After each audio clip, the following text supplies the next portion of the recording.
네, 안녕하세요. 미국 주식 읽어주는 여자 주식 누나입니다. 11월 9일 수요일 아침 우리가 잠든 사이 밤새 미국 증시에선 어떤 일이 있었는지 체크해 드리도록 하겠습니다. 네, 뉴욕 증시 상승 마감되었습니다. 이날 뉴욕 증시는 미국의 중간선거 결과 발표를 앞두고 3대 지수 모두 상승세를 이어갔습니다. 쭉 장중에 오르다가 쿵 떨어졌었지만 다시금 살려내면서 좋은 흐름으로 마감이 되었습니다. 다우지수 플러스 1.02% 상승했고 S&P 500 지수 플러스 0.56%, 그리고 나스닥 지수 플러스 0.49% 상승했습니다. 미국 중간선거 결과 발표를 앞두고 증시 상승에 대한 기대감이 이어지는 모습이었죠.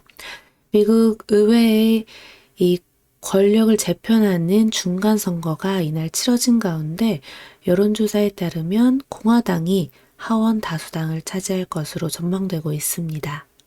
이번 선거는 미국 연방 하원 의원 전체 435명과 상원 의원 35명, 36개 주의 주지사 등을 뽑는 선거로서 공화당이 다수당 지위를 탈환할 것이라는 전망이 우세합니다.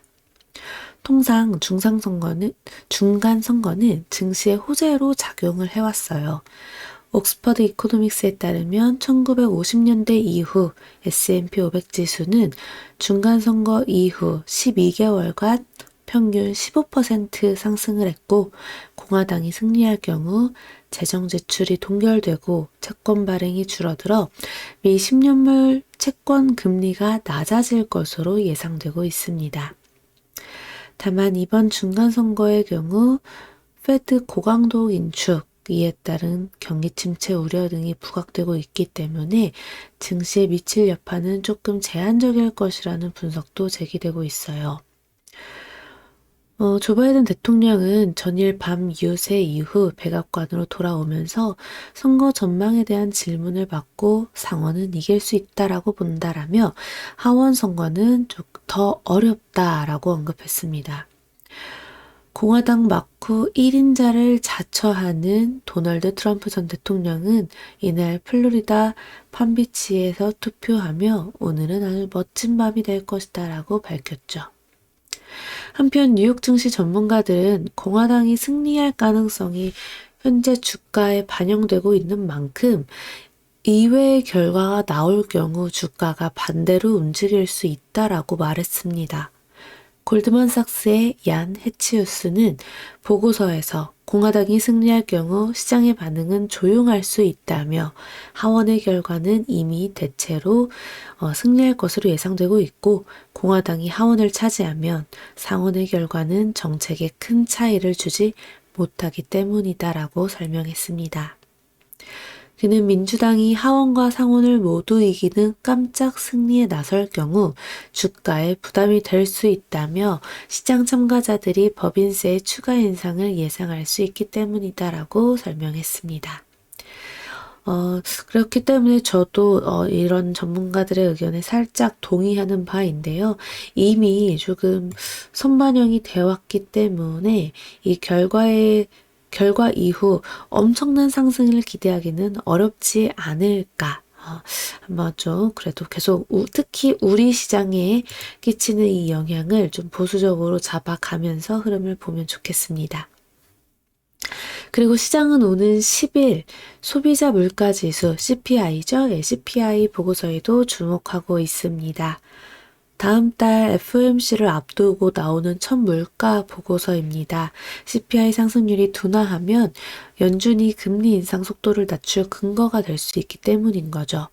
월가가 예상하는 지난달 CPI 상승률은 7.9%고 이 헤드라인 CPI가 이렇게 되면 8%대에서 7%대로 내려앉을 수 있게 되는 건데요. 아무래도 이 보고서 시장의 관심이 지금 집중되고 있죠. 그래서 10일에 발표되는 게 매우 좀 중요하게 움직여 주는 흐름의 기준점이 되지 않을까 싶네요.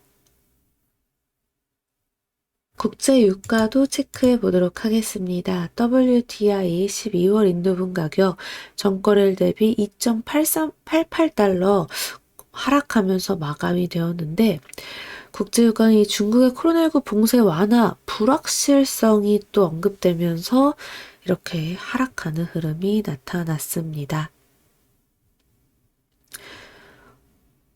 그리고 또 세계 양대 암호화폐 거래소인 바이낸스와 FTX가 암호화폐 시장의 유동성 붕괴에 대응해 합병하기로 합의하면서 비트코인이 급락세를 기록했습니다. 비트코인 가격은 2020년 11월 이후 최저 수준으로 떨어졌습니다. 그러다 보니 이렇게 코인베이스 같은 종목은 10%대 급락하는 흐름이 나타나기도 했습니다. 종목별로 좀 이렇게 체크를 해보면요. 네, 테슬라 같은 경우는 이 주행 중 조향 보조 장치의 분실 가능성에 대비해 미국에서 전기차 4만여 대를 리콜한다라는 소식이 나타나면서 이렇게 2.93%대 하락을 했습니다. 리프트 같은 경우 기대 이하의 분기 실적을 발표하면서 마이너스 22.91% 큰 폭의 하락을 보여줬고요. 콜스 같은 경우 실적 호조 그리고 경영진 교체 소식이 나타나면서 7.34% 괜찮은 흐름 나타났습니다. 제약바이오 쪽은 좀 나름 견고한 상승 흐름 보여주고 있고 은행주, 음식료, 소비재, 유통주 네, 나쁘지 않죠? 그리고 이제 종목 차별 장세로 계속 이어지고 있고 그리고 솔라 엣지 같은 경우 또 19% 큰 폭의 흐름 보여줬는데요. 이렇게 태양광주, 에너지, 신재생 에너지주, 특히 썬파워의 강한 3분기 실적이랑 GM과의 파트너십 언급 등이 호재로 작용하면서 전체적으로 아주 좋은 흐름 보여주었습니다. 그리고 이렇게 애플, 엔비디아, 마이크로소프트, AMD 등 다행히 여전히 그 반도체 종목주들 필라델피아 지수 여전히 2.15% 큰 폭으로 상승하면서 계속 강한 흐름 보여줬고요. 우리 시장에서도 어제 반도체 종목들 삼성전자를 비롯해서 좋았죠.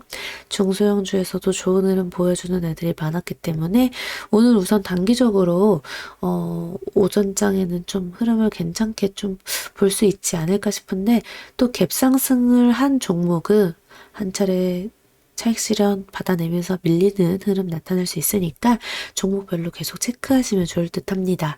무엇보다 외국인과 기관의 수급이 좌지우지하고 있는 우리 한국 시장이다라고 봐도 과언이 아니니 우리 꼭 수급 체크하면서 대응하면 좋겠어요.